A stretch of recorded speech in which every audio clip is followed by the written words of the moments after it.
हराळवाडीत बैलगाडा शर्यतींचा थरार, पंचक्रोशीतील नागरिकांची मोठी गर्दी। हराळवाडी येथे ग्रामदैवत गुरु रेवणसिद्ध महाराज यात्रेनिमित्त पारंपरिक बैलगाडा शर्यतींचा थरार रंगला। मोहोळ तालुक्यातील या शर्यती पाहण्यासाठी पंचक्रोशीसह जिल्हाभरातून नागरिकांनी मोठी गर्दी केली होती। उपस्थितांनी गुरु रेवणसिद्ध महाराज की जय असा जयघोष करत स्पर्धकांना उत्स्फूर्त दाद दिली। पंच कमिटीच्या वतीने आयोजित या शर्यतीसाठी सोलापूर, कोल्हापूर, सांगली, पुणे तसेच कर्नाटक येथून हौशी बैलगाड्या मोठ्या संख्येने दाखल झाल्या होत्या। जनरल ब, चौसा, नवतर, नीस नवतर आणि गावठी अशा 5 गटात स्पर्धा घेण्यात आल्या।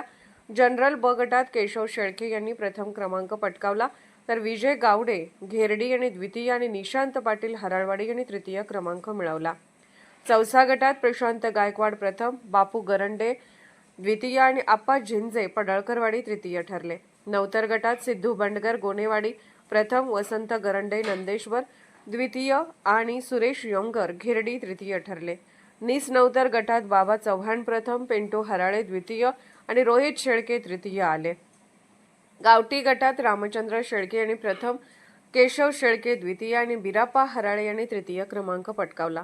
या स्पर्धेत सुमारे 40 बैलगाडा स्पर्धकांनी सहभाग घेतला होता। स्पर्धा यशस्वी पार पाडण्यासाठी चंद्रकांत ढगे, साधू पाटील, श्रीकांत धोडमिसे, पैलवान रवी शेळके, राजा बापू धोडमिसे, सजित पाटील, बिराप्पा हराळे, विलास शेळके, सुभाष पवार, सचिन हेगडे, रमेश शेळके, मीनू पाटील, अर्जुन ऐवळे, रामचंद्र शेळके, रतिकांत शेळके, विष्णू हेगडे, मोतीराम धोडमिसे आदींनी परिश्रम घेतले। नमस्कार, मी रतिकांत शेळके। खरं तर आत्ताच या ठिकाणी गुरु रेवणसिद्ध रामदैवत गुरु रेवणसिद्ध यात्रा बैलगाडी शर्यत या ठिकाणी भव्य अशा मोठ्या स्वरूपामध्ये साजरी झाली। हराळवाडीच्या या सालाबादाप्रमाणे हा यात्रा महोत्सव या ठिकाणी दरवर्षी संपन्न होतो। या ठिकाणी शेतकऱ्याला प्रोत्साहन देण्यासाठी शेतीमध्ये खरं तर तंत्रज्ञानानं खूप मोठी प्रगती केलेली आहे। असं जरी म्हटलं गेलं तर शेतामध्ये बैलाशिवाय खरं तर पर्याय असू शकत नाही।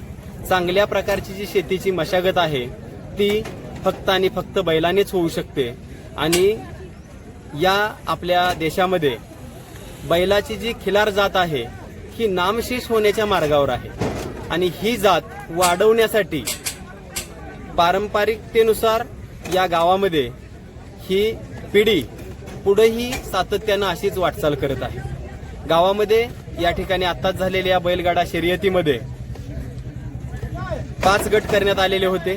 या बैलगाडा शर्यतीमध्ये सांगोला, मंगळवेढा, मोहोळ, दक्षिण सोलापूर, उत्तर सोलापूर, जत अशा बऱ्याचशा तालुक्यातून बैल मालकांनी, बैलप्रेमींनी आपल्या बैलगाड्या या ठिकाणी घेऊन आलेले होते। याच्यामध्ये सगळ्यात मोठा जनरल ब गट होता।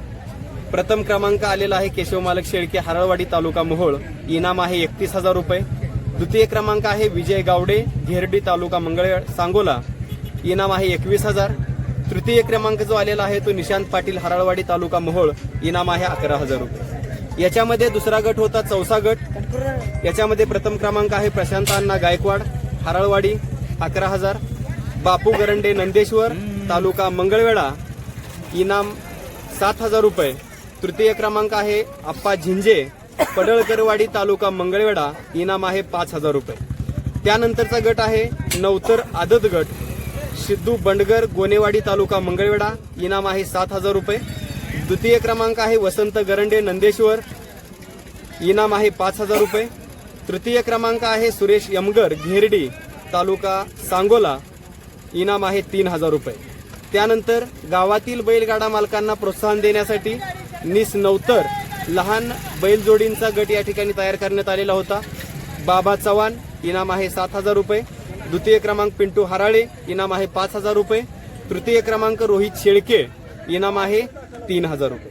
त्यानंतर गावामध्ये जे शेतामध्ये राबणारे बैलगाडा मालक आहेत त्यांच्यासाठी सुद्धा एक गावठी गट तयार केलेला होता।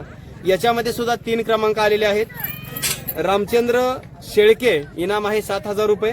केशव मालक शेळके, इनाम आहे 5,000 रुपये आणि तृतीय क्रमांक बिराप्पा हराळे, इनाम आहे 3,000 रुपये। अशा प्रकारची इनाम आणि बक्षिसं या बैलगाडा मालकांना बैलांच्या सेवेसाठी आणि बैलजोडा सांभाळता येत यांच्यासाठी प्रोत्साहन म्हणून ही बैलगाडा आयोजित केली होती।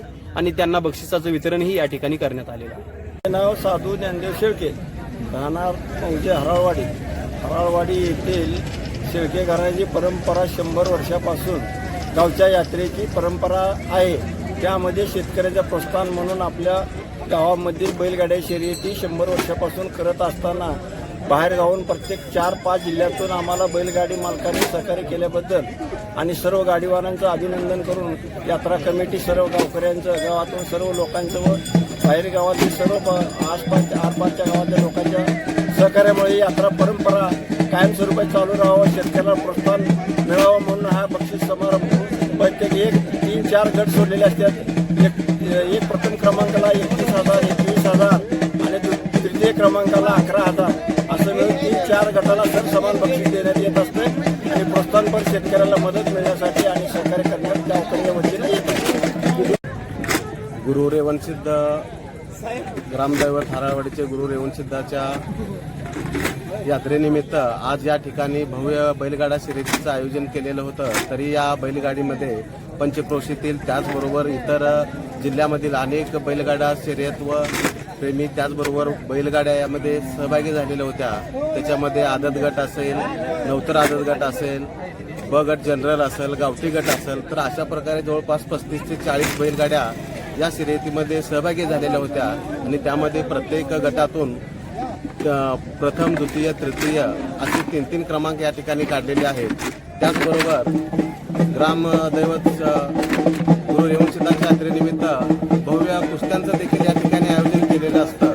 जवळपास ही परंपरा 100 वर्षाच्या पूर्वीपासून आज तागायत ही परंपरा चालू झाली आहे आणि ही आम्ही सतत पुढं ठेवण्याचं काम आता भावी पिढी आम्ही करत आहोत आणि याच्यामध्ये जवळपास 100 रुपयेपासून ते 1 लाखापर्यंतची कुस्ती या कुस्ती मैदानामध्ये घेतली जाते.